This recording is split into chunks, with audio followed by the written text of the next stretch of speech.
Tell you cannot reverse plaque. That is absolutely not true. We have seen it over and over and over. But he says y'all's patients actually reverse plaque. You can do it, and diet change is the first step. Well, a very good morning and welcome to the Doctor's Nutrition Show. I'm your host, Chet Landry, joined as always by Drs. Jim and Janine Fox. Questions about today's subject, which is how to reverse plaque. When we say plaque, what are we talking about? What we're talking about is the stuff that clogs up arteries. Is plaque a reaction that your body has when something's wrong? Basically, it's a process, okay? And something damages an artery, okay? The lining, or what we call the interior part of the artery, the intima. And when you get damaged, the body says, well, gosh, we got to heal this stuff, okay? And we got methods of doing that, and it brings in some of the immune system and, like a monocytes and so on, and starts doing the cleanup work and the repair work, and it puts a little cholesterol in there to kind of pad things. And the problem is if we've got things aren't quite right and some other processes that are taking place that shouldn't be taking place, then we start to build up a plaque, and it gets bigger and bigger and bigger until we don't have any blood flow. That's the problem. There's a good use for plaque. Your body uses it to help cover what it's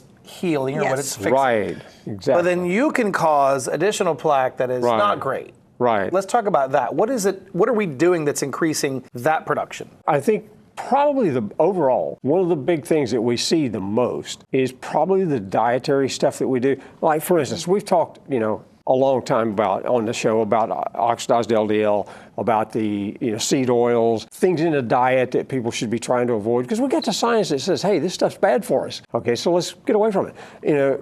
Excess blood sugar, those kind of things.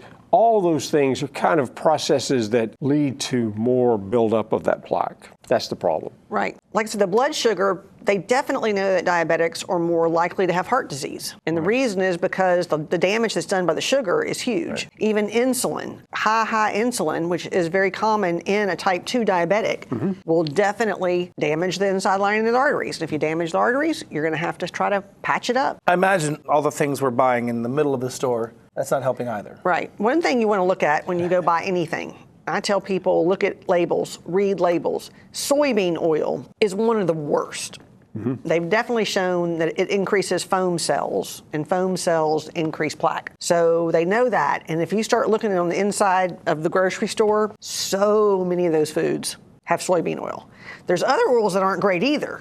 But the soybean oil is one that's really bad. Cottonseed oil is another one. Cottonseed, soybean oil. But start looking, start reading labels, and you will see that almost everything in the middle of the store has it. Yeah. Don't look at the front side of the label where they're telling you how good and great it is. Turn it around and look at the back. Yeah. That's where you want to look at those ingredients. And for instance, if you're buying a tomato product or something, and if it says, ingredients, tomatoes, water, salt, you're pretty good. Now, when they start adding those other things in there, like the soybean oil and that kind of thing, homogenize this or, that, no. Just put that back on the shelf. Partially hydrogenated. Those are the best. That's actually really bad when you see the hydrogenated stuff. Yeah. That is definitely one of the contributors to problems. Yeah. And heart disease. Yeah. So you gotta start reading labels, and like he said, look at the back. You see a lot of. I've seen like mayonnaises; they're really bad about it. Oh, that's it'll say olive oil mayonnaise on the front, and you think, oh, it's made with olive oil. And then you turn it around, the first oil is soybean oil. They put a splash of olive oil in it so they can say that it's olive oil mayonnaise, but soybean oil is still in there, so you still don't want it. So that's what you got to kind of look at. Gosh, right. I hate it. Now there are some out there that don't have it, but there's not many. So are there things that we can eat that will help that process, that will help break down that plaque or get rid of the plaque that we're adding that we don't need to be? First thing, and the best thing overall, if we got plaque buildup, you need to just go to the mirror, like Michael Jackson did, and say, okay, look at that guy in the mirror and say, I got to get healthy. Whatever it takes. And the first thing you're going to have to do is probably control the blood sugar. You're going to have to do that. You're going to have to really probably lose some weight, that kind of thing. So all those things kind of add up into what it takes to actually turn this stuff around. And you can turn it around. We've done it, time and time again. They tell you cannot reverse plaque, and I've heard that multiple times from people that were told by their doctors that you cannot reverse plaque. That is absolutely not true. We have seen it over and over and over, and even a guy that does ultrasound said he couldn't believe it. He's never seen it anywhere else, but he says y'all's patients actually reverse plaque because the carotids are a really easy place to see it. And if you start having plaque build up in the carotids and you start doing something to change it, you can see a difference, and it's very non-invasive. It's ultrasound, and you can tell that the plaque is decreasing. Yeah. So you can do it, and diet change is the first step. So that's where you have to be willing to change your diet, and then you've got to be willing to take some other things too, because, okay, you can stop plaque from forming by changing your diet, but you're still not going to reverse what's there.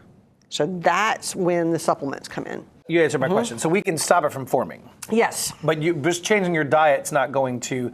I'm guessing that's where the doctors are coming in saying, well, you can change your diet, it's not going to reverse it. Right. Because unless you do something, and there's a lot of research on it. It's not just us saying it. It isn't just saying that we've seen it. There's a lot of really good research on reversing plaque, and we definitely have seen it personally as well. So you can do it. There's a lot of things that go into that process that you have to go through to actually reverse the plaque. What's the first step?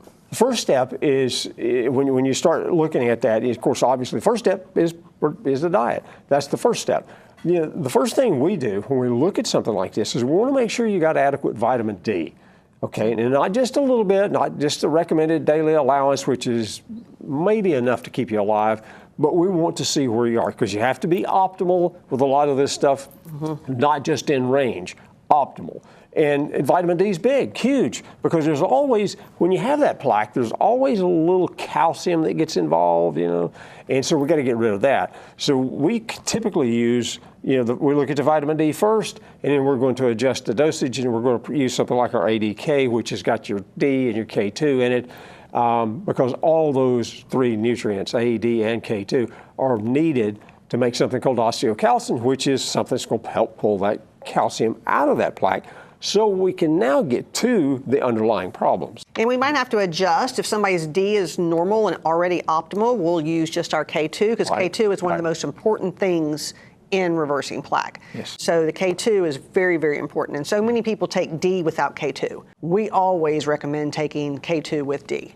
That's why our ADK2 is probably one of our bigger sellers, because it is for bone density and for plaque.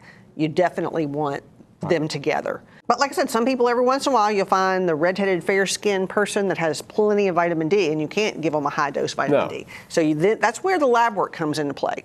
You don't know where you are unless you do lab work. And, of course, the basic lab work that most people have yearly is not enough to tell why you are building plaque. And that's the first step. Really, that's the first step. That's probably the first step. Why are you building plaque? Yeah. And everybody is different. You may have one person where it is the diabetes. You may have another person that it's homocysteine, which is genetics, but you can change that.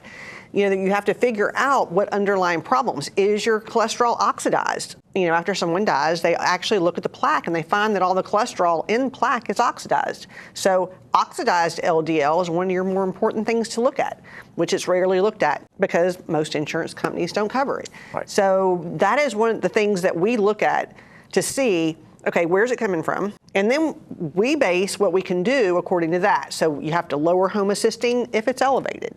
You have to help at least block lipoprotein A if it's there.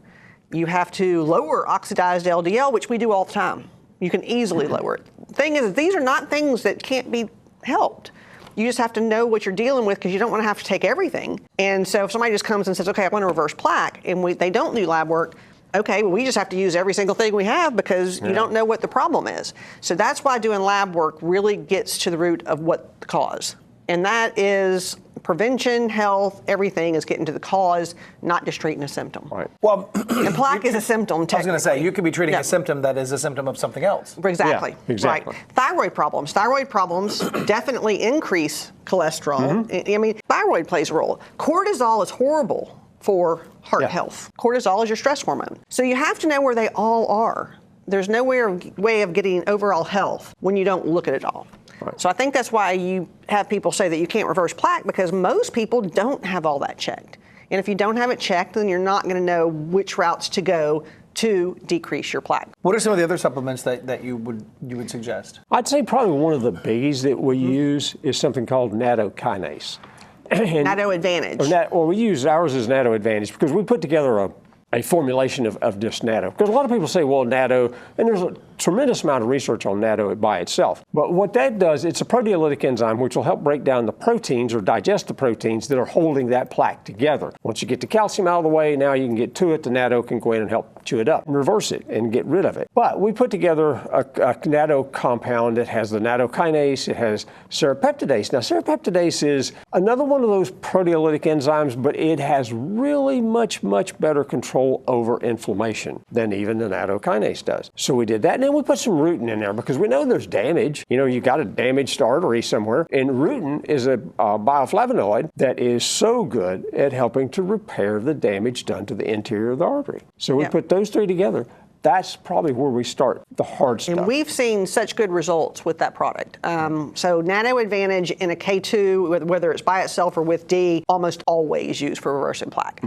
But if there's a high homocysteine, then we have to add methyltor. Totally different. You know, if you have, you start depending on what else is going on. But those are kind of the ones that we always use.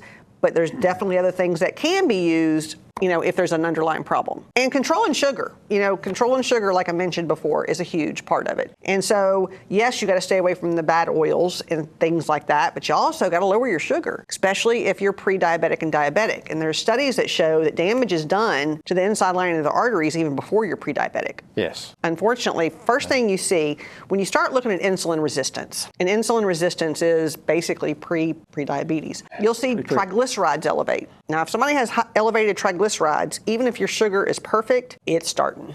And triglycerides, I have found over the 30 years of us doing this, and this is our 30th year. We opened in Gulfport in 96. You're 5. Yeah. Well, you're 5. And, yes, when I was 5. Right. So we've been doing this a long time. Yeah, a while. But we've definitely found that people start having problems because of that sugar. And we're in South Mississippi, so we see a lot of it. And you got to start controlling that sugar. It isn't just about keeping it okay. You know, people say, oh, well, I'm under 7, I'm okay. I'm like, no, it's not. If you want to reverse heart disease and you don't want to get blockages, under 7 is not okay on your A1C. So we do look at it a little bit differently. If you want to be healthy as opposed to just barely being there, then you want to be optimal. You want to get to optimal health, not just barely in range. You don't want to be that one number directly below the bottom of the threshold. Exactly. Right, exactly. You just barely meet the minimum barely requirement. A lot of people don't realize on lab work, and I tell people this all the time, is that your ranges on lab work is a sample of the population. So if a sample of the population is very sick, then of course it's going to make it look like you're okay when you're sick too. So you have to look at those end ranges. Yeah. You're not as sick as everyone else. Exactly. You're working on it, but you're not there. What I yet, think is right? crazy is how, as time goes on, they actually change the range because people are getting sicker, so they change the range because it's okay now to be. So are there any symptoms or any things that I might be experiencing aside from just a flat-out heart attack that would let me know that maybe I need to be starting to look into that? Well, there's preliminary signs that people have. You know, maybe it's that difficulty climbing a few stairs, maybe you get a little short of breath, you know, oh, it's no big deal, I'm just out of shape, you know, that kind of thing. Yeah, it's a big deal. And any other signs and things like that, you know, the shortness of breath is probably one of the biggies. You know, people just realize like, well, I'm just out of shape, you know. But it may be more than that. And out actually, of shape. fatigue. Fatigue can be so many different things as well. But fatigue is another symptom that you see when people are starting to get complete blockages. You know, I mean, the blockages, the plaque builds up, and they get bigger and bigger. But the shortness of breath is one that definitely. But I mean, then there's the signs of heart attack, which I mean, of course, a lot of people know that when you start having chest pain, pain in the shoulder, pain in the jaw, profuse sweating, and profuse sweating on exertion is another symptom even beforehand. So when you go out and do something and you just sweat, like I mean, even when it's not that hot, you might want to get checked out, because that is another sign as well. When we talk about the lab work, because I know there are different levels of lab work that you offer. If the super cardiac panel is what we would suggest for someone that wants to see how to reverse plaque, because it does all the numbers. It does your lipoprotein A and the oxidized LDL. It does the homocysteine C-reactive protein. It does your particles. It does the insulin resistance score. It does your A1C. And I mean, it does so many different things. And it checks your vitamin D, and it checks your thyroid and your cortisol. And you know, everything that we've mentioned, that test does check. And used to, they would tell you to do something like that when you're 60 or above. Now we're telling you for 40 because we're seeing younger and younger and younger people. Or if you have a family history. If you have a family history, history, do it early. If you start seeing some of these things young, then you don't have to do as much later. You start changing those parameters really young, and then you don't have to worry about reversing plaque. You just don't form it in the first place. So to me, there's no age that it has to be, but there's definitely anybody over 40 probably does need to do it. Less expensive to get ahead of it now than, in terms of financially expensive, emotionally expensive, physically expensive, than taking care of it later. Right. Because that ounce of prevention, pound of cure, that whole thing. We have a question here, low blood pressure. What is the safest, most natural way to get that blood pressure back up? Usually salt and water. I mean, if they say that, salt and water is definitely one way of helping low blood pressure, but something that we use that actually helps blood pressure that we do use a lot for low blood pressure is Olivir. Olivir helps normalize blood pressure both high and low. So it does not lower it too much, it doesn't increase it too much because it can actually help high blood pressure as well. So it's not just something that, I don't like a lot of the stimulants that actually increase blood pressure because then you get too high. So then that can cause a problem. So you said the safest, most natural way. So I would say salt, water, and Olivir. All right. Do blood thinners affect plaque? Not really. The one that I can't, not necessarily. Your warfarin or Coumadin increases plaque. It does. So there is one that increases plaque. Now, just because you're taking a blood thinner does not make you not make plaque. No, definitely. Right. That's going to happen. But the reason Coumadin does it is it basically inhibits vitamin K, including K2. And you inhibit K2, you're going to get more plaque. Right.